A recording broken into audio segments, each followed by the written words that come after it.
केलं पाहिजे. कारण की मला सविता मॅडम बोलत होत्या 7ला सांगितलं होतं आम्ही. म्हणलं लोक उठतात कधी? 4 वाजता. कारण की काहीला माहीत होतं जागा भेटणार नाही, काहीला वाटलं काय नाही कुठं पण जागा भेटेल, पण काही लवकर येऊन बिचारे खाली बसावं लागलं. कोण कोण असे जे लवकर येऊन खाली बसलेत? ओके ठीक आहे. कम्फर्टेबल आहे का? बसू शकता का तुम्ही? होईल? मांड्या दुखणार नाही का? गुडघे वगैरे? उभं राहणार लोक? पर्याय नाही. पर्याय करू शकतो आपण, थोडं अल्टरनेट ऍडजस्ट करायचं. चालेल का? किती जण बसलेले लोक ऍडजस्ट करणार यांना मध्ये मध्ये ब्रेक घेऊन? उभा राहिलेले आणि बसलेले लोक चेअर अल्टरनेट करायच्या. चेअरवर तुमचं नाव लिहिलेलं. कम्फर्ट पाहिजे ना सगळ्यांना. तर एवढा जबरदस्त वातावरण आणि मला असं वाटतंय 9:30च्या टायमिंगला भरला आहे. तर मला खरंच असं वाटतंय की जी लीडर लोकांनी प्रमोशन केलंय किंवा तुम्ही इथपर्यंत आलात, जोरदार टाळायला पाहिजे तुमच्यासाठी सगळ्यांना.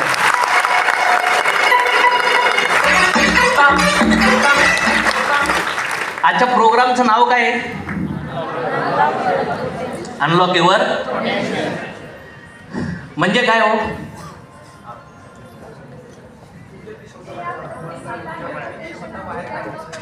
पोटेन्शियलला मराठीमध्ये काय म्हणू शकतो आपण? क्षमता. क्षमता अनलॉक करायची, बरोबर ना? आणखीन त्याच्या आत जर तुम्ही थोडंसं विचार केला की अशा कुठल्या गोष्टी आहेत की ज्यातून आपलं बाहेर पडणं गरजेचं आहे, त्या लॉक खोलणं गरजेचं आहे. काहींनी स्वतःच्या पोटेन्शियलचं लॉक खोललं, त्याने विमान दिलं, कोणी बल्ब दिला, कोणी स्वतःच्या गरिबीला तोडलं, कोणी सायकलपासून मर्सिडीजपर्यंत आला, कोणी 1,000पासून महिन्याच्या 25 लाखाला गेला, कोणी करोड रुपये कमवले, कोणी हजारो कोटीच्या प्रॉपर्टी बनवल्या. ज्याला खिचडी खायला चालत जावं लागायचं त्या स्टीव्ह जॉबने ॲपल दिला. Right or wrong? कोणी गुगल आणलं, कोणी फेसबुक आणलं, कोणी व्हॉट्सअप आणलं. आपण फक्त वापरणार आहे. Right or wrong? किती जणांना असं वाटतं की भगवंताने आपल्याला अनलिमिटेड पोटेन्शियल दिले, ओळखता आलेलं नाही, पण ते पोटेन्शियल कोणीतरी तुमचं लॉक करून ठेवलंय. ठेवलं असेल का नसेल? आज आपल्या प्रोग्राममध्ये सगळ्यात महत्त्वाचं, आतून तुम्ही जागे झाले पाहिजेत, तुमची ऊर्जा जागे झाली पाहिजे, भीतीमुक्त झाले पाहिजेत, संशयमुक्त झाले पाहिजेत. आत हृदयामध्ये कुठेही द्वेष नाही, चिंता नाही, रडकं गोष्टी नाही. मलाच का, मीच का, माझ्यासोबतच का झालं, माझी जिंदगी अशी का, मलाच का होत नाही, मलाच का धोका भेटला, मलाच असे आई बाप का, मलाच प्रमोशन का नाही होत, माझ्या बाबतीत पॉलिटिक्स का, माझाच बिझनेस बंद का होतो, माझाच बिझनेस का डुबतो, माझेच निर्णय का चुकतेत. आहे की नाही आयुष्यामध्ये या गोष्टी?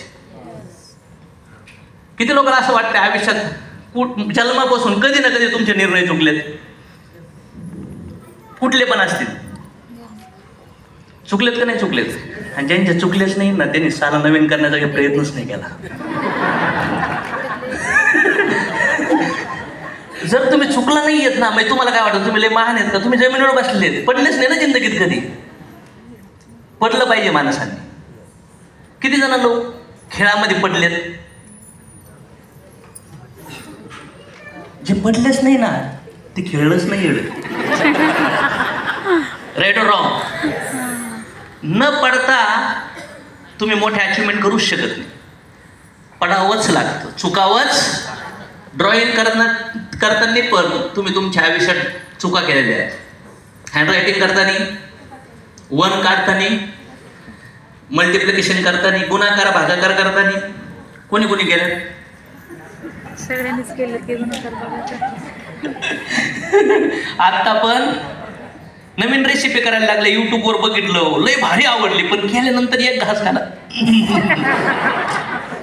कोणाला झालंय असं? झाले की केक करताना झालंय. सिंपल एक प्रोसेस बघितल्यानंतर तरी सुद्धा ती कॉपी पेस्ट होत नाही. तर आजच्या प्रोग्रामचं नाव मला असं वाटतं की जशी माझी ऊर्जा जागी झाली, तसं आमच्या लीडर लोकांची ऊर्जा जागी झाली. आणि ऊर्जा जागी झाल्यानंतर ती कर्ज नील करण्यासाठी, स्वप्न पूर्ण करण्यासाठी, परिवाराच्या गरजा पूर्ण करण्यासाठी आणि समाजात लोकांना दुःखातून सुखामध्ये आणण्यासाठी यूज झाली पाहिजे. झाली पाहिजे की नाही झाली पाहिजे? सगळ्यांनी बिझनेस सुरू केलाय का? किती लोक असे आहेत की मला फर्स्ट टाइम ऐकायला आलेत? ऐका पहिल्यांदाच आले? अरे बापरे, पहिल्यांदाच ह्या हॉलमध्ये ऐकताय, राईट ऑर रॉंग? ओके. किती जण असे आहेत की मागच्या 3 महिन्यापूर्वी जॉईन झाले, 3 महिन्यात जॉईन झाले सनेजमध्ये? ओके. आणि किती जण असे आहेत की जे 1 वर्ष होऊन गेले सनेजमध्ये? नाही, 6 महिने झाले. ओके. आणि बाकीचे मध्ये असतील हां 7, 8, 9 महिने, 10 महिने. किती लोक असे आहेत की अजून सनेजचं त्यांनी टूथब्रश पण नाही वापर, टूथपेस्ट पण नाही वापरली, प्रोडक्टच माहित नाही, काही वापरलं नाही, पहिल्यांदाच बोलवलं ना आलोय मी. करा हात थोडा वर करा, आम्हाला कळून द्या. बघा ह्या हॉलमध्ये गेस्ट पण आहेत, नवीन व्यक्ती ज्याला फक्त मोटिवेशन द्यायचं असतं की लय भारी आमची कंपनी जॉईन होईल, प्रोडक्ट घे, ते पण लोक येते. आता मी काय मोटिवेशन देणार आहे का? फुल धुलाई करणार आहे. ऑपरेशन करायचंय ना. बघा हा ज्या हॉलमध्ये असे काही लोक आहेत की ज्यांचं फक्त डोकं दुखतंय, काहीचं मळमळतंय, काहीच होत नाही, तो आलाय फक्त बघू कसं काय हॉस्पिटल, आणि काहीच लय त्रास होऊ राहिलाय. वेगळ्या वेगळ्या कॅटेगरीचे पेशंट आहेत. काही आयसीयू मधले आहेत, फार तो 4th स्टेजचा आजार आहे त्याला पण इथं नीट व्हायचंय, राईट ऑर रॉंग? येस. जर का आयसीयू मध्ये एखाद्याचं ऑपरेशन करताना बाहेरून चुकून बघितलं त्यांनी, तर तो हॉस्पिटलच्या बाहेर पळून जाईल, हो नको मला नाही तापायचे, असं कापाकापी चालली आहे. तर तुमचे सगळ्यांचे मनाचे आजार वेगळे वेगळे आहेत, शरीराचे आजार जर वेगळे वेगळे असतील तर ॲडमिशनचा टायमिंग आणि डिस्चार्ज